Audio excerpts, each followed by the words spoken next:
আসরের সালাতের জন্য আমরা সবাই দাঁড়াবো, তারপরে সামনে নিয়ে আমরা জানাজার জন্য যাবো। আমি শুধু মহান মাহবুবের কাছে আরোপ করতেছি, হে মাহবুব, তুমি আমাদেরকে গোলাপ উপহার দিয়েছো।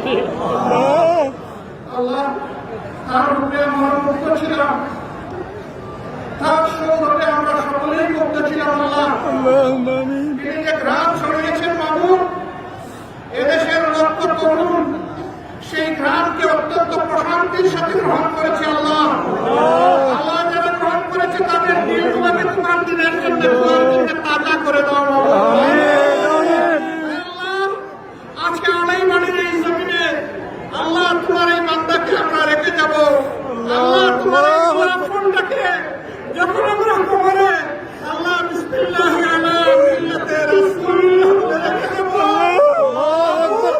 তোমার কবরকে গোলাপের প্রতি তুমি সহনশীল করে দিও, তুমি মায়াবী করে দিও, তারা যেন মায়ায় যতনে রাখে। আল্লাহ, আল্লাহ তোমার ফেরেশতাদেরকে তার প্রতি তুমি রহম করে দিও।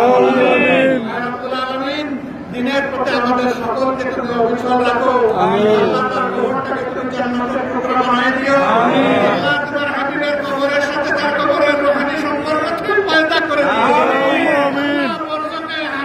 মিজানে ফুলসিরাতে সংকটময় সমস্ত ঘাটিতে তুমি তোমার বান্দার সঙ্গে আল্লাহ তোমার দরবারে বিনীত রেখে আজকে তোমার বান্দাকে আমরা তোমার হাওলা করবো। আপনার ভালো থাকুন, আল্লাহ আপনাদেরকে সুস্থ রাখুন, ইমানের উচ্চ পর্যায়ে রাখুন, এই ইমানকে আল্লাহ তাআলা বারাকা দিয়ে পরিপূর্ণ করে দিন, রহমতের বাড়ি বর্ষণ করুন। আসসালামু আলাইকুম।